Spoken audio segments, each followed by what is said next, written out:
This is a content warning for the current chapter of The Moon is Waxing, Season 2, Sanctimony and a Stepsister's Secrets.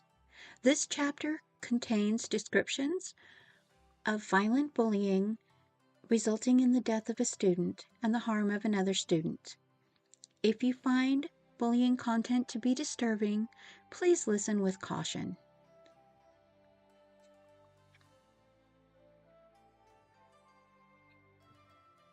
The Moon is Waxing, Season 2, Sanctimony and a Stepsister's Secrets, Chapter 10. The lesson stream began as normal. Luna's shield turned on her tablet and synced to the large television in the dining room she and her stepsister had turned into a workout area and lounge. She laid the tablet on a side table before she began jogging on the elliptical.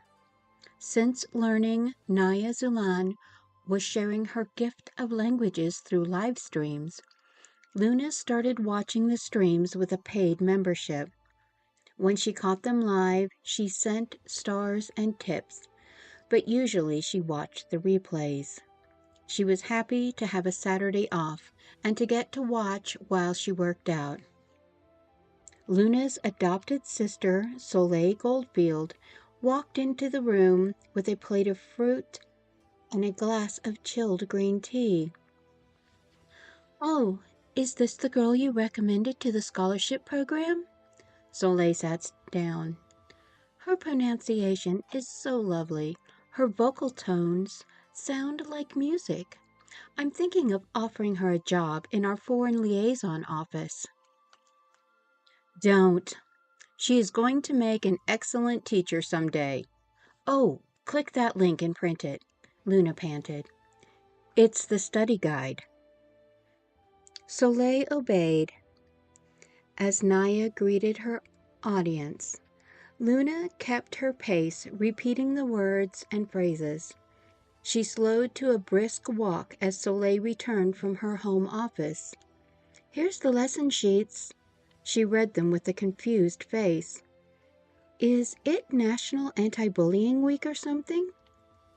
"No, but Naya feels very strongly about it, after what she and Biru went through." Luna bowed her head, revealing, "Her stepsister died last week, so the investigation into the bullying stalled. The only one who will be charged is the one who caused her death, and he may not serve more than 2 years. Her mother is refusing to accept any settlement, so it will go to court eventually." "That's so sad." Luna waved the pages. "All the phrases in French, English, Spanish, and Mandarin sound like something a bully would say to a victim." Stepping off the elliptical, Luna strode over and read the 4th sheet. Then she turned to stare at the screen. "What are you doing, Naya?" Handing over the rest of the pages, Soleil said, "All the phrases include the name Ruby. The 7th through 10th pages are about first aid, art history, and sports injuries.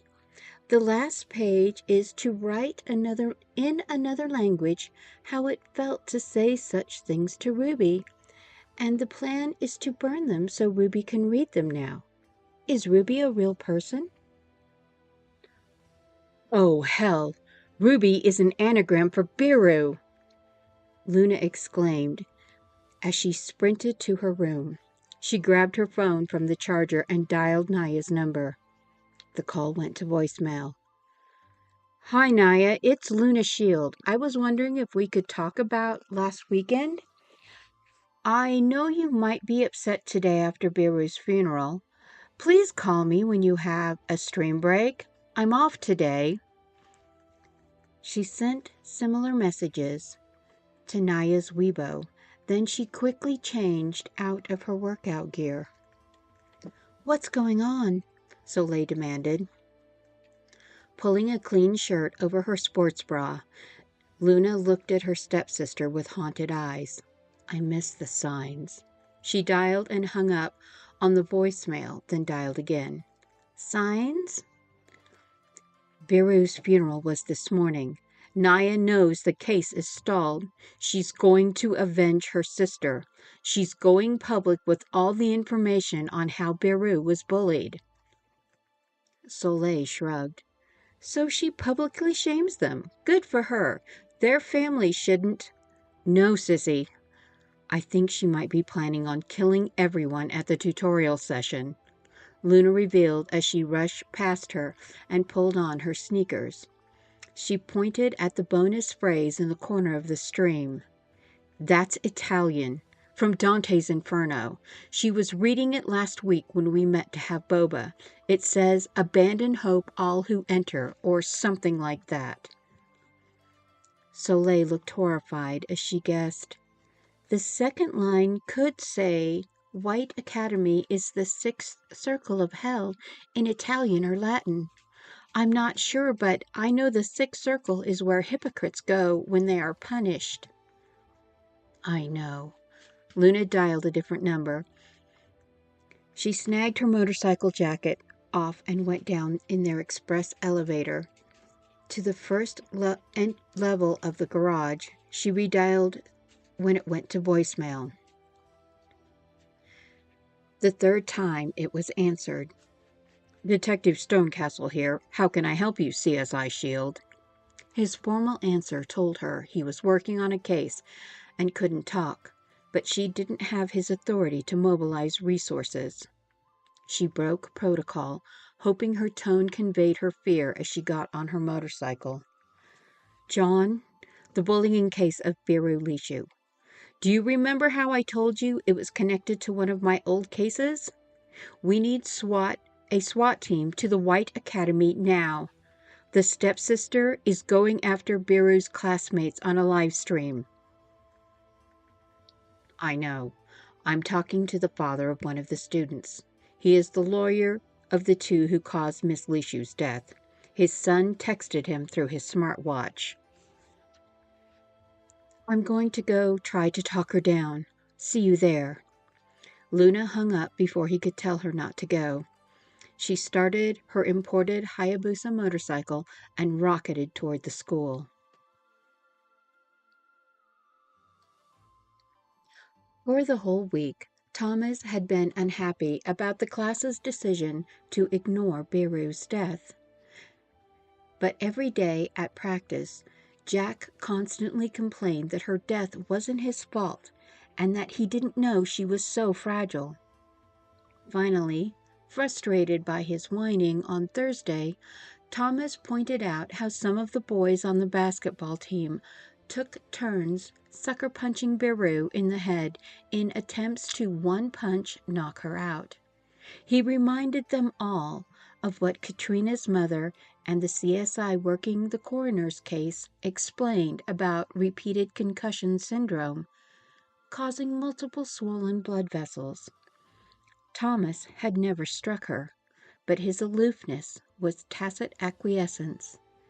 He owed Biru for never investigating or verifying Danica's claims.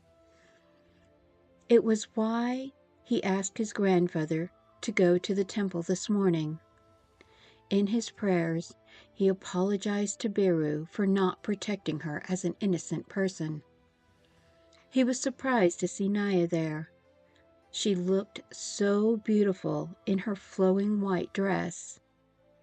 But now, as he entered the class, she was wearing her uniform with a bulky gray cardigan buttoned over it.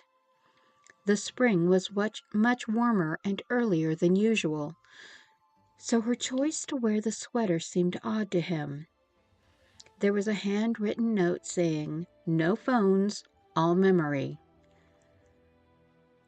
He dropped his phone in a numbered slot in the wooden box by the door. He left his watch linked to it in case his mother sent him a message and he had to leave. Naya was putting a pile of paper at the end of each row of desk. There was a breeze from the windows she had opened to let in the spring air. While the session began, as normal, The light wind flipped his worksheets off his desk. Looking at the last assignment, his brain translated as he read. Then he began flipping through the pages from back to front. He stared at the pages, one by one. His mind suddenly put everything together, and he realized how the two girls were connected. He discreetly tapped his watch to send a distress call to his father and their driver. "Thomas?" Naya-Mei called out his name sharply, and he stared at her, startled for a moment. "I said don't peek ahead. We're going to do the exercises together. Can you please read the section in English on page 1? He trembled as Jared showed him the section. His best friend looked confused, but Thomas read the phrase in English. It seemed so familiar. He noticed then that 2 of the 3 cameras were pointed at the class. "Thank you, Thomas. Here is the translation. We are a society governed by laws, but when the law fails, we must act in its place." She said the words in the local dialect, then French and Spanish.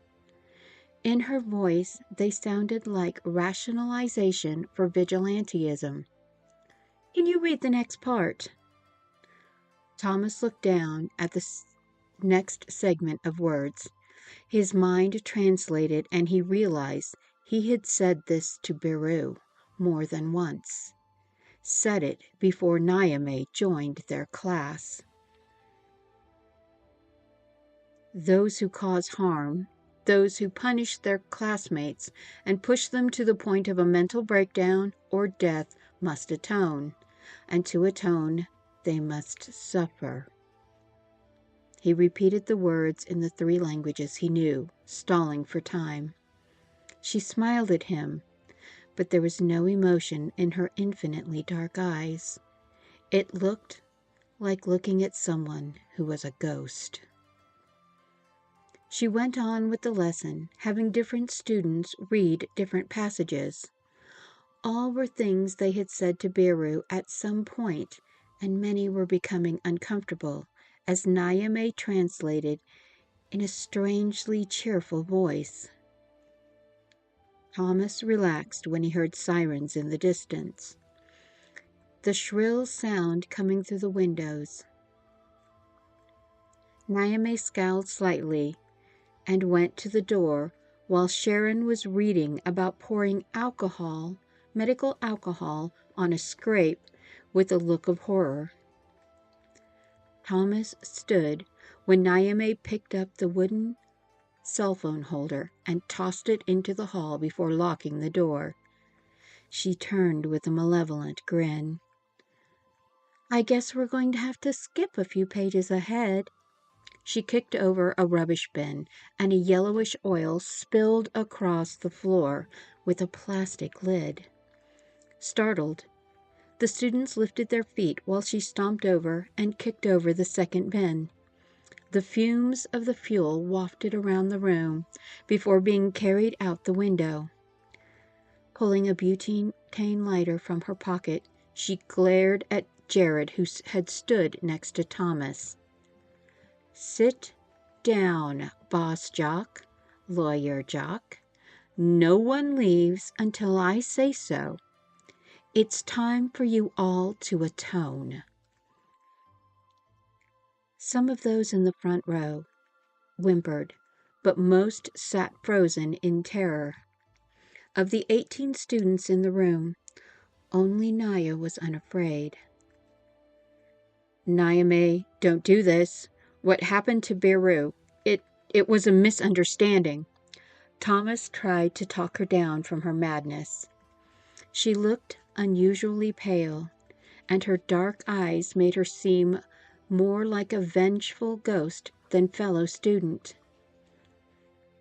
But instead of being afraid, he felt sick in his soul. "The only misunderstanding is all of you thinking you wouldn't have to atone because you are wealthy elites. Now be quiet. I need to talk to my viewers."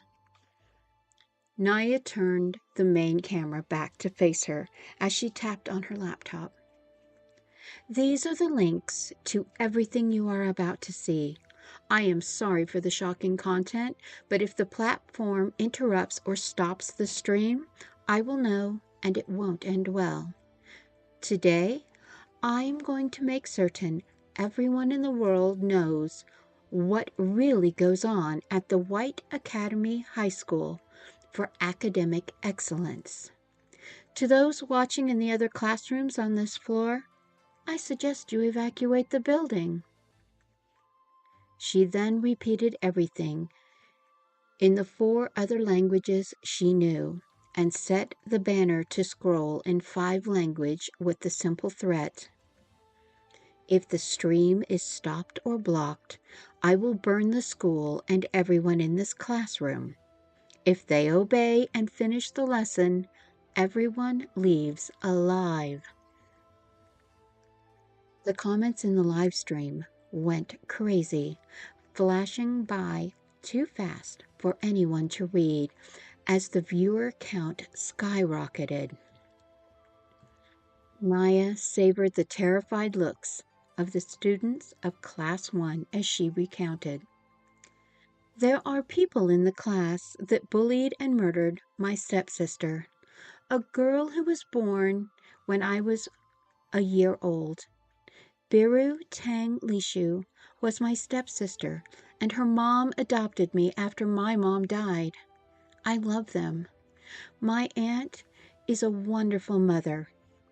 Biru was the kindest, smartest person I ever knew. Your alleged justice and atonement were just excuses so you could feel good about bullying and torturing a girl who came here to escape being bullied by Boss Jock's betrothed and her shills. She pointed at Jared and zoomed in on him. I think it's time the country and the world knew the truth about that psychopathic princess and the wealthy heirs of our country. She started playing a montage of clips of Danica bullying Biru and another girl. She stopped the video and said in English, "Repeat this phrase, class. You are just poor trash. No one will care if you die." When Class 1 remained silent, except for the girls sobbing into their hands, Naya shouted, "I said repeat it!" Whipping off the trash bag camouflage, she kicked over the 3rd bucket of fuel oil under the teacher's desk. The bright red lid popped off and rolled between the desk as 20 liters of tinted liquid flowed across the floor. She flicked open the butane lighter and struck it. "Naya-Mei," Thomas begged. "Don't." "Don't? Ah! How many times did Biru beg you all to stop? Do you really think you deserve mercy?" Her eyes narrowed into slits as she waved the flame. "According to your own rules, you have to atone. Repeat what Danica told Biru and Alice, or you can apologize to both of them in hell." "You are just poor trash, and no one will care if you die." Thomas repeated the phrase in perfect English. Then most of the class muttered it in echo. Naya played another scene. In this one, Danica ordered 2 boys to urinate in Biru's hair while she was forced to kowtow in a storage room. Pausing the video and ignoring the stream comments, Naya-Mei enunciated clearly. Let's translate and repeat the princess's last statement. Dry the floor with your filthy hair so you don't dirty a mop. When only Thomas responded, Naya snarled, Repeat it, all of you. We didn't know. We're sorry, Jared retorted cautiously. Several others murmured their regret. Silence. I didn't ask if you were sorry. We will get to how you feel in a later part of this lesson. Now repeat what your dearest Danica said to my stepsister. Do it, Thomas ordered, and the class murmured in compliance. There was a gentle knock on the door. Several officers stood behind Luna, pointing their guns at Naya. She pointed to the floor and shook the lighter at them. In a very loud voice, she said, I will let everyone go when the lesson is finished. If you try to stop the live stream or break into the room, I will burn us all.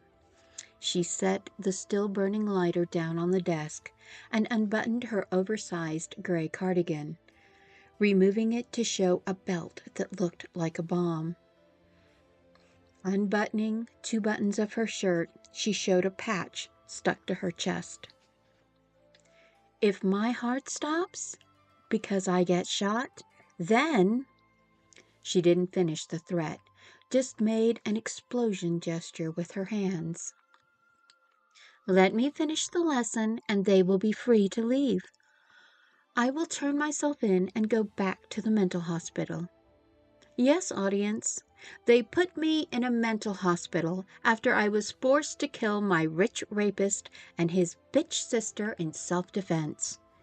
That was the day they paid to have me abducted and murdered my mom by having her raped by 2 hoodlums with medication-resistant HIV.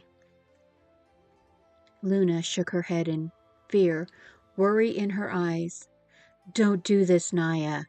We'll find the evidence to convict them. Surrender now before anyone gets hurt. They can't hurt me. Their money can't hurt me. Biru is dead, and the world needs to know the wealthy are inherently evil. She nodded to herself with an expression of sad certainty before glancing down the hall at the evacuating students. Please evacuate the whole building and set the police line outside. I don't want to hurt my late father's comrades. The stocky officer behind Luna asked, What are your demands, Miss Xuilan? Without breaking eye contact with Luna, Naya answered, My only demand, Detective Stonecastle, is to let me finish the stream. Then everyone is free to go. This is their atonement. She turned the knob to close the blinds inside the door. Glancing at her computer, she saw the chat had almost stopped moving.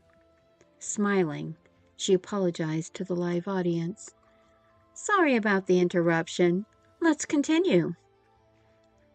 She played and stopped the video montage in a few more places, making the students repeat the horrible things Danica said. After pausing it during the laughter of Danica's friends and the horrified screams of Biru and Alice, Naya-Mei touched the image of the 2 girls frantically swatting themselves and shaking their hair out. Last one in this section. Repeat. Spiders are not scary. Stop screaming. The class obediently complied as she enunciated in 5 languages. The stream comments were back to scrolling at a frantic pace. So many netizens calling for justice. Reading the outrage, Naya-Mei highlighted and answered a comment. I wish they could see justice too, but Biru died in the hospital last Friday, as you all saw, and Alice jumped off her building's roof the night after this video was taken.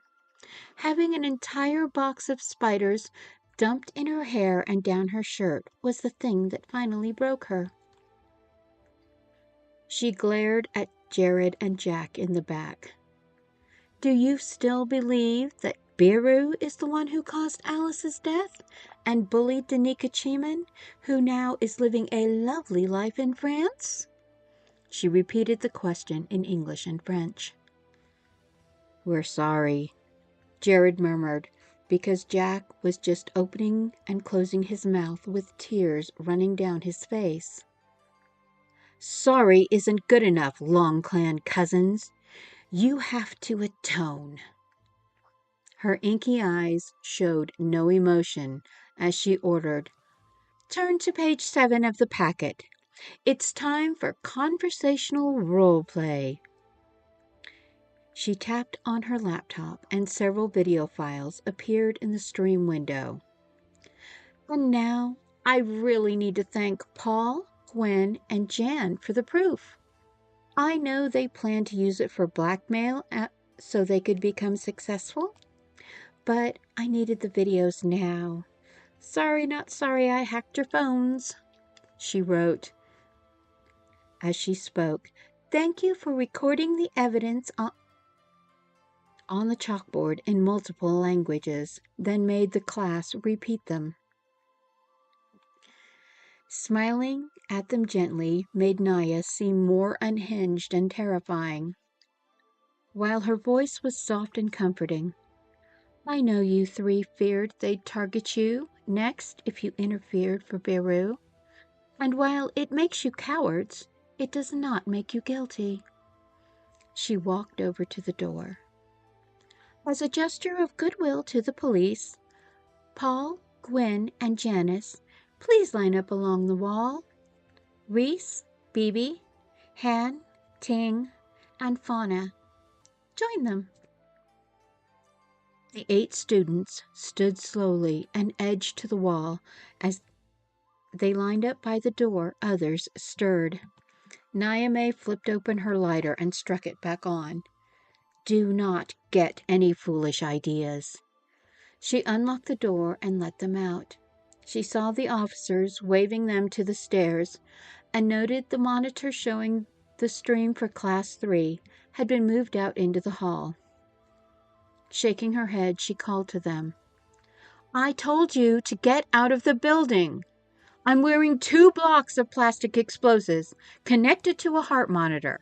I dumped 100 liters of fuel oil on the roof and have another 100 in this classroom. If you don't let me finish, no one will survive." She slammed and relocked the door. Looking around at the terrified faces of the 9 main people who tortured Biru, she grimaced like a vengeful ghost. Now the real atonement begins. Next time, The Moon is Waxing Season 2, Sanctimony and a Stepsister's Secrets, Chapter 11.